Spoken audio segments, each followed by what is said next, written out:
Welcome to the Daily Dish with Leanne Ely. This is a show about you, your life, and the vibrancy you want. Join us for daily motivation, wise women's tips, and more as we collectively gather together and move the needle in our lives, heart, mind, body, and soul. Now, here is your host, Leanne Ely, and the Daily Dish. And the Daily Dish. Hi, everyone. Exciting. It's Wise Women's Wednesday. This is the day. Boy, are we going to get into it today. You're going to want to take notes on this. Listen, I've got my notes. I'm going to study up on this because this is important stuff, what we've got today. Carol, Lucy, Carla, Francesca, Jocelyn, Jackie, and Noreen are all in the house because they're wise women. So many good things, including text the word join to this phone number, 855-960-3720. We have something special for those of you who decide to take us up on the supplement of the week that are a part of our text message group. I'm telling you, special things. And I will show you, I will actually bring it downstairs. I'm going to show you exactly what it is that I'm talking about. This is something that I use daily that I love. And for those of you who are going to get the sleepies, you might as well be in the drawing, right? Don't you want to be in the drawing? Teresa, where have you been? It's good to see you. Joanne's in the house. Yahoo! Karen, Lucy. Look at all my lovelies. So nice to have you here. Anyway, check this out. You ready? Look, sleepies. That is our supplement of the week. Would not be without it. Buy 3, you're going to get one absolutely free. This is a screaming deal, and this is exactly the reason why we put things on special every week. So you have an opportunity to get your supplements without having to pay retail. savingdinner.com/show. That's where you're going to find it. Alice knows all about that, don't you? And so does Deborah, who is also here. So I told you about the pillows, and we're sending out the 12 days of Christmas, and we're doing some skincare stuff. We're sharing skincare stuff. So take a peek at what that is. If you buy the whole skincare thing, you're going to get our little whippy maker. And I don't have that here either on my desk. And and we also got the skincare things. Look at me. I have all these things that I'm missing. So I need to make myself a note. I need the whippy. What else do I need? I need the skincare. We just put that out today. Somebody ordered a big package of skincare. And so this is the how to use your skincare, when to put on what. It's so great. Oh, Alice, you already got yours? Can you imagine that? She ordered on Monday and gets it here on Wednesday. I love that. What a great thing. Hey, Susan, Juanita, I'm so glad to see you too. Anyway, so that's one of the things that we have. We have the whippy, we have the skincare, and I'm also going to show you the skincare trifold. What else do I have to show you? What did I miss? Jenny, tell me what I missed. Denise is here. If anybody wants to know, say hi, Denise. So that's what we have going on. Of course, we've got gifts galore. Inner Circle is you can go to Inner Circle and get on the wait list. I've got a lot of our ladies from Inner Circle who are renewing. So seats are going to be limited, just letting you know. So here's how it works. First things first, people who are Inner Circle have the first opportunity to grab the next Inner Circle. That's how it works. Any leftover seats go to people who are on the wait list. They get to hear about it. Then we open it up to everyone else. I know there will be seats at the very final, at the end of everything, but let me just say there are not going to be a lot of them. Joanne, I just saw that you renewed. I was like so glad too. You make a difference, by the way. So watch our email. It's the 8 days of skincare, not the 12 days, but it's the 8 days of skincare. And in it, we're telling you all about it. We are extraordinarily proud of our skincare. And listen, we want you to know about it, and we want you to also take advantage of it, because this is quality skincare at half the price of what you're going to find out anywhere else. Hello, Angie. I'm glad you're here. So we have all of that.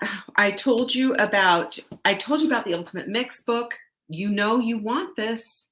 You know you want the ultimate mix book. This is how you can make up stuff that looks just like this. Recipes are here. We will send you the labels. We'll give you a link where to buy these so that you can make all of this. Can you imagine what a great gift? savingdinner.com/mixbook. And also, yes, I want you to know about on November, where are we going here? January 8th, which is a Saturday, we have creating a vibrant 2022.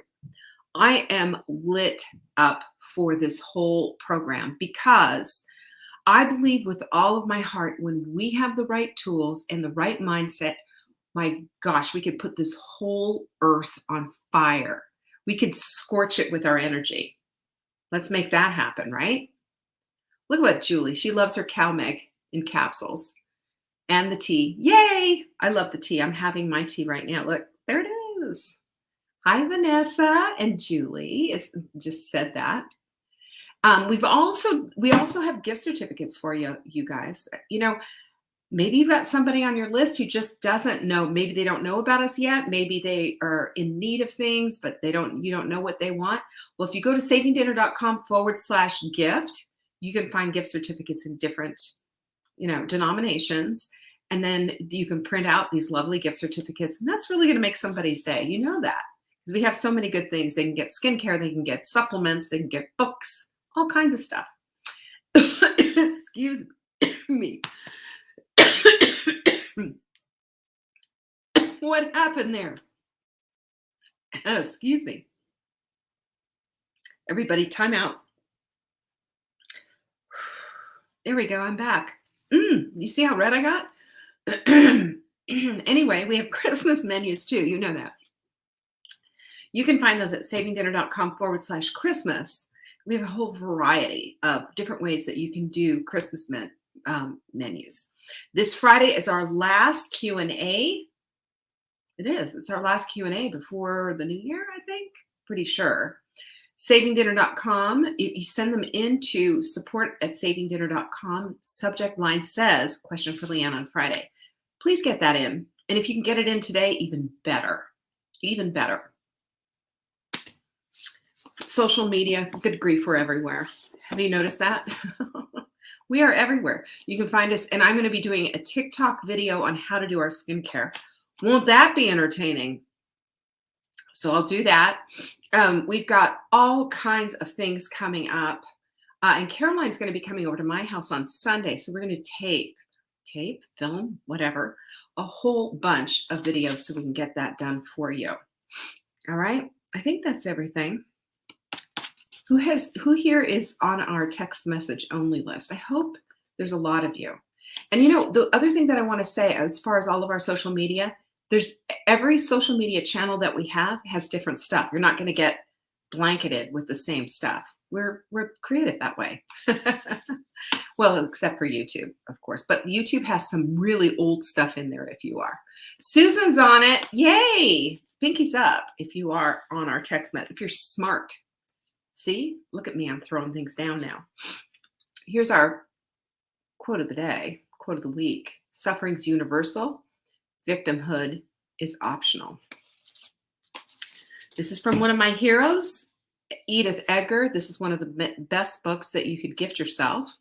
The Gift, 12 Lessons to Save Your Life. And it's basically about shedding this notion of victimhood. And listen, if anybody knows how to do that, if anyone knows how to do that, it's somebody who has survived the Holocaust and was in a concentration camp, right? We take notes from people who have been in horrific situations and can tell us about these things. Look at all you lovelies. Look at all of you lovelies getting this. Yeah, no longer a victim is right, Lucy. Amen.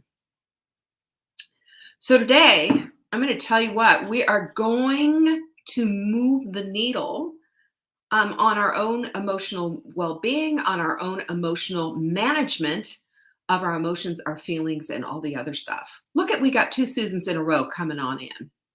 Hi, Susan, my Susans, all the Susans. I've got 3 Susans right here in a row.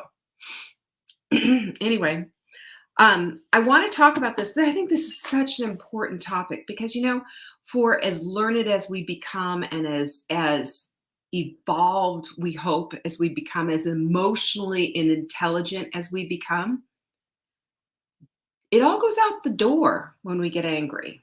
And we become like these screaming shrews who later have to go back and clean up a big old mess that they've made. Speaking from personal experience, of course. Been there, done that, got the t-shirt. Hey, Kimberline. And Linda's in the house as well.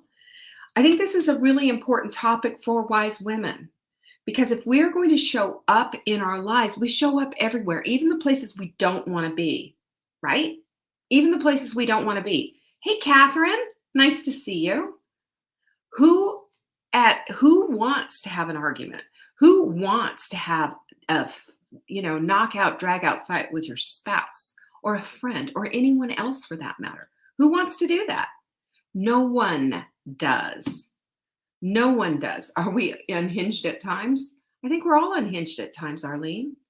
I think we all are unhinged at times. You know what the whole thing is, though, is managing it. Managing it. And wise women know how to argue in a way that is understanding that having an argument, having a disagreement is not a blood sport, right? It is not a blood sport.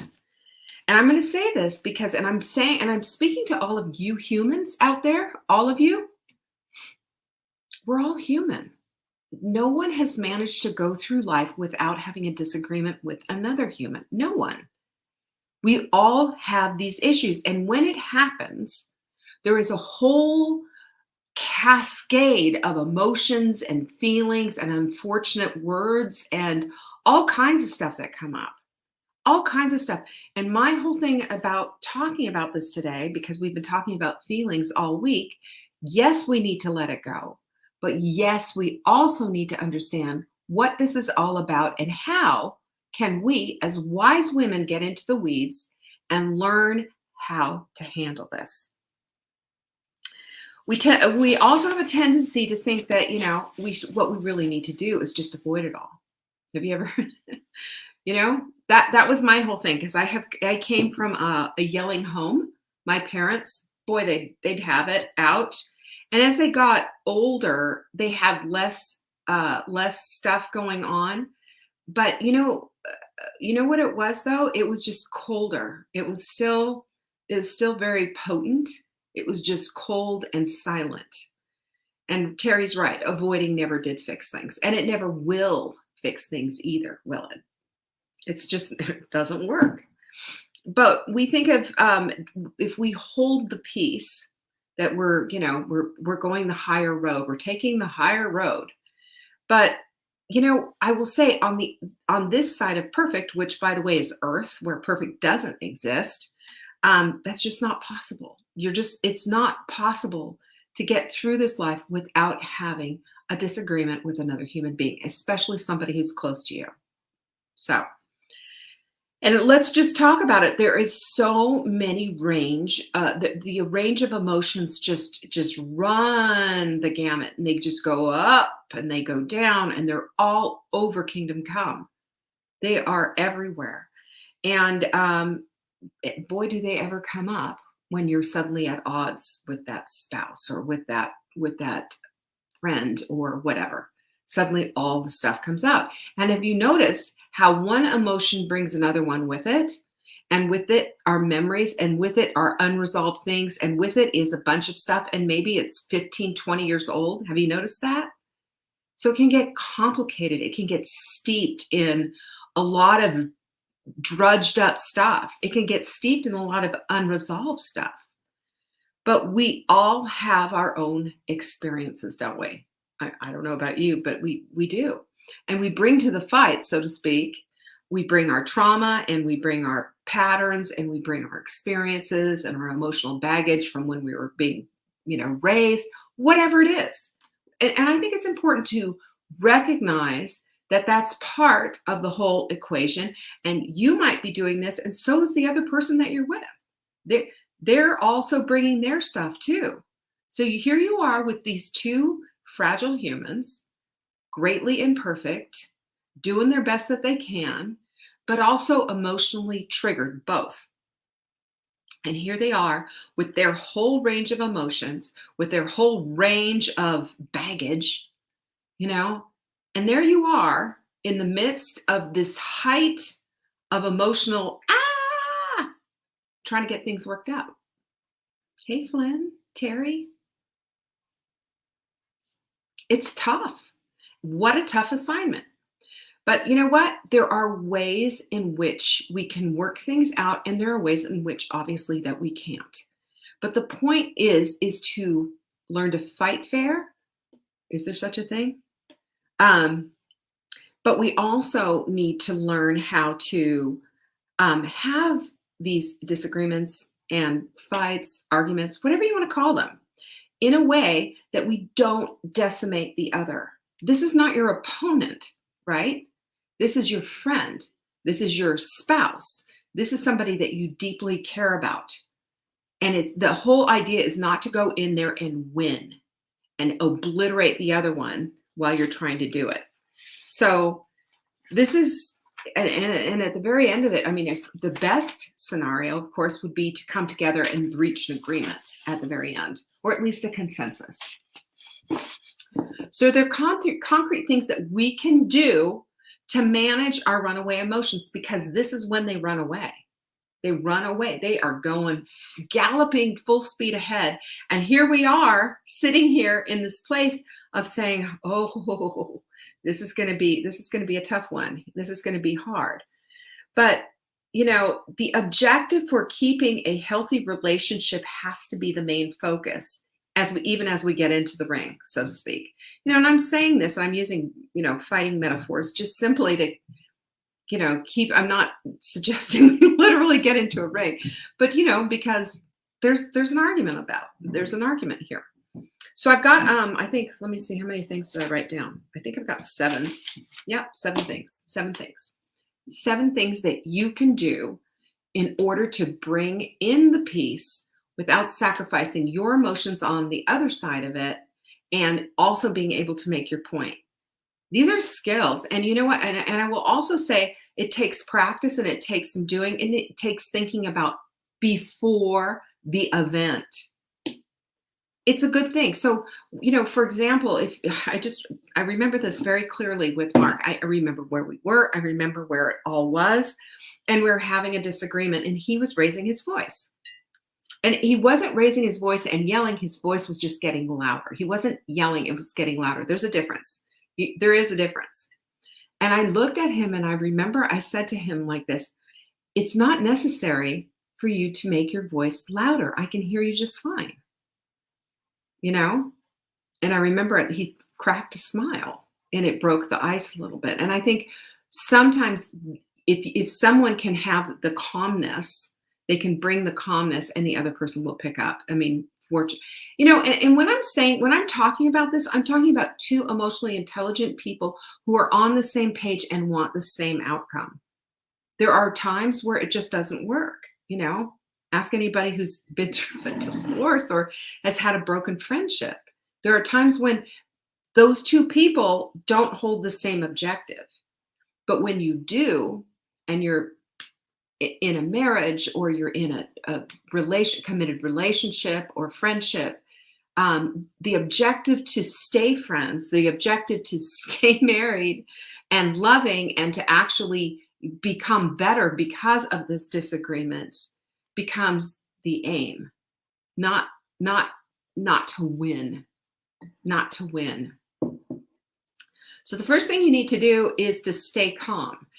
And you don't do that by telling the other person to calm down. Remember that? We talked about that yesterday. As effective as baptizing cats. It does not work. It does not work. So agree in advance. I mean, you could even have some, okay, look, we need to discuss this, but can we agree in advance that we're not going to lob bombs at each other, that we're not going to blow up, and we're not going to, take each other out? You can set up ground rules ahead of time.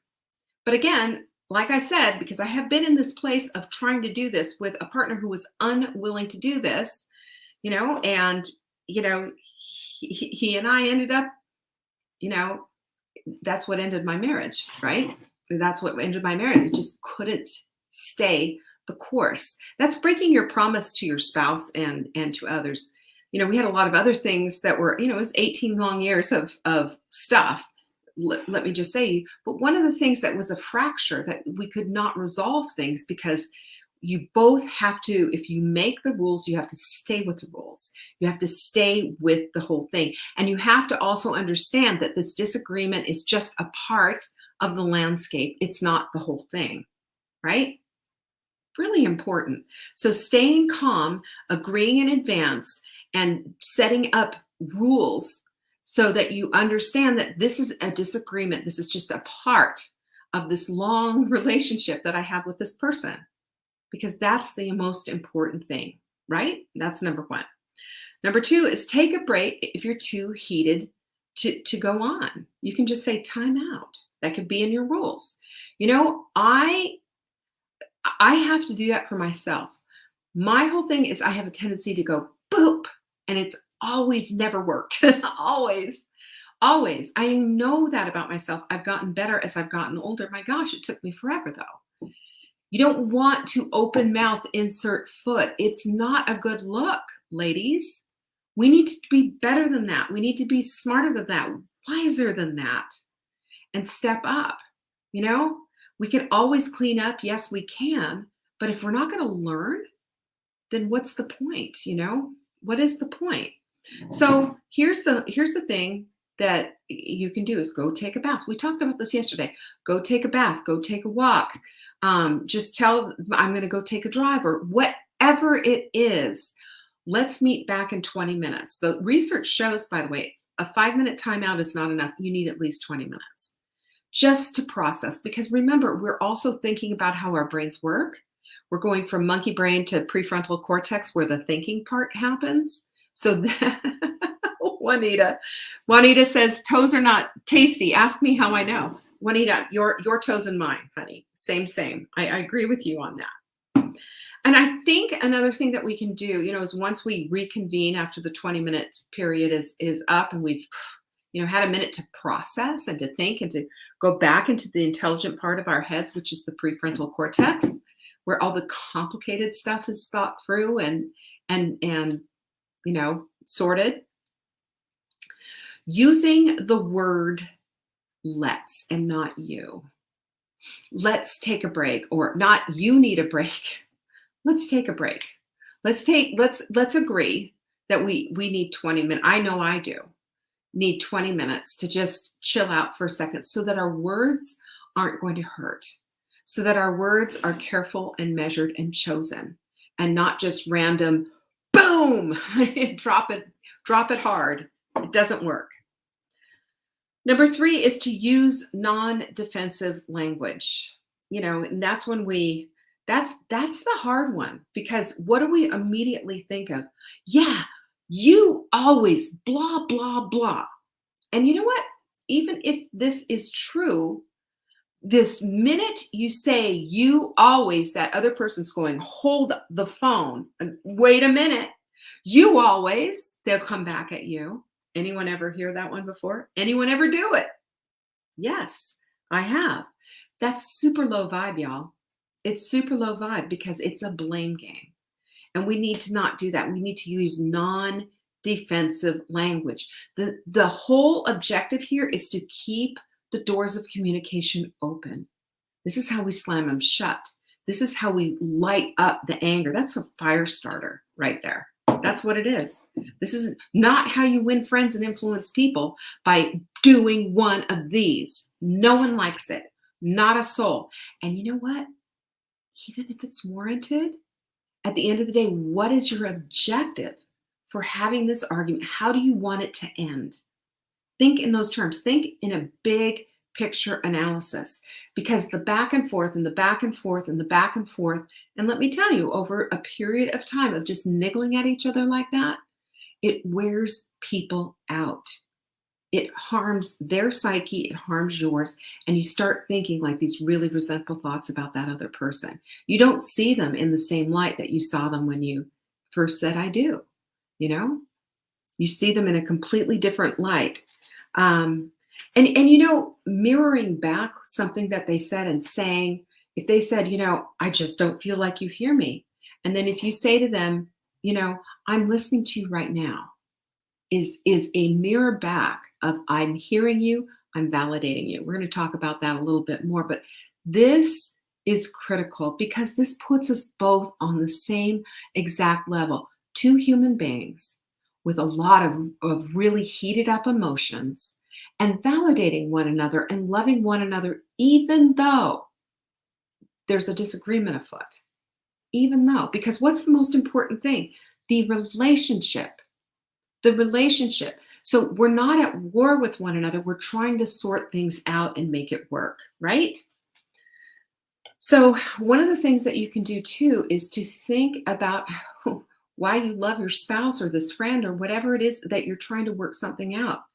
I do this with Mark all the time. I mean, we barely have a disagreement. When we do, we have set up rules. We've got rules set up. And the other thing is that we validate one another, and we, at the end of the day, I know that he loves me, even through all of this, because I didn't see that growing up. I saw my parents just being super hateful with each other and yelling and arguing and using language and all kinds of things and I don't know if they were name calling or not. They might as well have been, for as often as it happened and as horrible as it was. And as dramatic as it was, they might as well have been. But if we think about the good things about our spouse, and we think, one of the things that I said to Mark, because he said this to me very, very early on, I know he's always got my back. I know that. And I'll say that to him if we're having an argument and it's in the heat of it. I know you've got my back, Mark. I know. However, this is where I am right now with this. This is how I feel about this right now. And when I let him know and validate him for who he is and how he's showing up in my life and how much he loves me and how much I know he loves me, then it makes it so much easier to work through without the mercurial volcanic explosion and eruption. We don't need that. I will also say right now, this is a time that we understand that the yeah buts, when we yeah but ourselves, that doesn't work. When we yeah but somebody else, it doesn't work either. Maybe what we should just do is make a pinkies up agreement that we're never going to use the word yeah but. Yeah, but you don't understand. Yeah, but, what about this? Yeah, but. Yeah, but is dismissive. A yeah, but says, yeah, I hear you. No, not really, because I'm only interested really in making my own point. And here it is, but blah, blah, blah. That's what a yeah, but is. Yeah, but is all about you, your point, your excuse, your reason. And it's dismissive of everything else. Think about that. When we yeah, but, we are doing a great disservice to that friend, to even an accountability partner.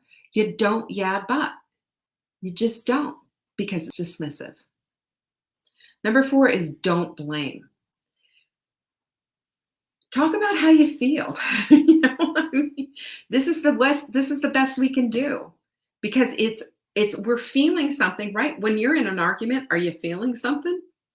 I know I am. If we talk about how we feel, if we stop the eyeballs rolling and the sighing and the I can't believe this, all of that, just all these emotions, all this stuff that's dismissive and saying you're a fool is essentially what we're saying. We need to be in the place of being honoring even in the midst of a disagreement, being honoring and respectful and loving to that other person. I don't care who they are. They deserve that. Even a child, they deserve that. We talk about things, and even if it's something that they did, it's not you did this. It's when you did this, I felt X, Y, and Z. When we have that, then we're owning what it is that we felt about it, because this is what we're trying to convey, is how we felt. And that's,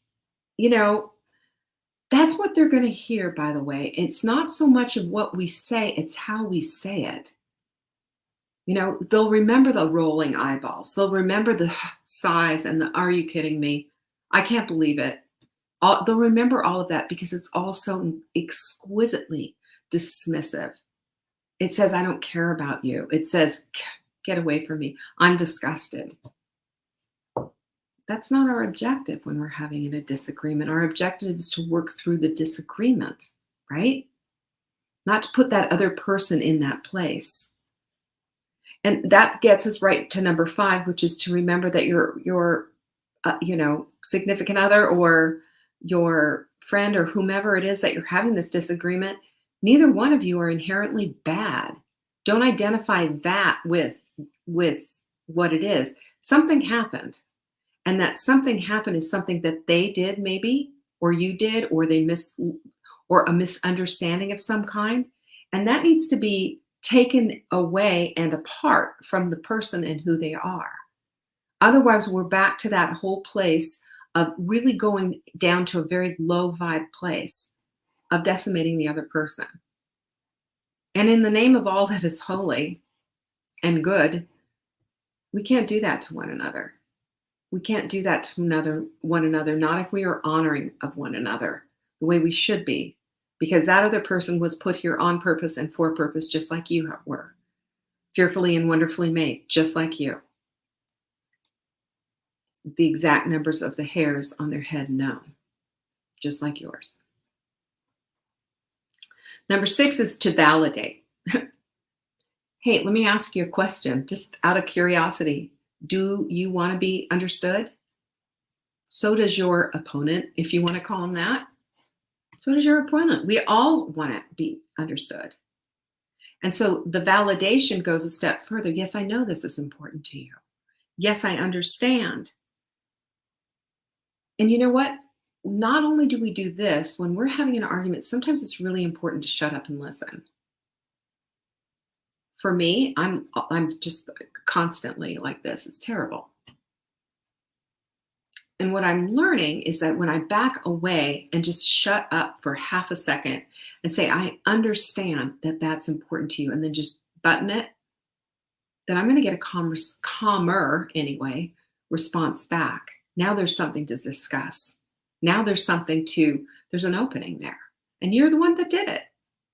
We all have the opportunity to do this, by the way, instead of just letting our emotions go whoosh all over the place. And then feelings and all of the garbage. It's not good. Number 7 is to listen and mirror in a way that says, I'm listening to you. You're important to me. That's because our relationship is everything. And I'm giving you my attention. Otherwise, not only do they not feel heard, they feel dismissed. And again, back to that whole dismiss thing. Nobody wants that. That is the ultimate put down in my book. Dismiss, shut down. It's saying, you don't mean that much to me. And that makes you feel like this. And no one wants to feel like that. So their point of view is important to them. And your point of view is important to you. We can really resolve things a whole lot quicker if we understand that from the beginning. And I'm going to tell you what, this is all hard to do, but this is how emotionally intelligent people operate. These are skills that are worth our time to learn. And it doesn't just come naturally. It doesn't come easily. We have to go back and we have to rethink these things through. And if you have a relationship in which there is a lot of arguing and bickering and all of that, it will progress. It will get worse. And maybe having a little sidebar with that person when you're not having an argument, just say, hey, I've been thinking about this. And what if we set up some rules? What if we set up some guidelines? What if we agreed that we're not going to do this with each other? Instead, we have to recognize and realize, this is a marriage. This is a friendship. This is important. And I want this relationship to be the best that it can possibly be. And it can't be when we're constantly picking away at each other like that. I take full responsibility for my side of all of this. But what do you say the next time something comes up and it's a disagreement, that we work through it. What about that? What if we did that? This is, it's a minefield out there with all the stuff. It's a minefield of emotion and garbage and everything. And it doesn't work. It doesn't work. So we have to think about, how can we manage ourselves through this? We have to practice, we have to think, we have to process, and then we have to love. Love is, above all, the language of having each other's back and loving each other even in tough times. And this is how wise women roll. 100%. Anyway, I don't know what happened on Facebook. Sorry for everybody who got cut off. And those of you who are on YouTube, oh well. Anyway, peace be with you. Thanks so much for joining me. Don't forget, get yourself signed up for the Creating a Wise Women. Francesca switched over. That was good. Creating a Vibrant 2022. Seats are filling up fast, which I'm really grateful for. savingdinner.com/Vibrant 2022. Go grab your seat. I'll see you tomorrow. Peace be with you. Bye-bye.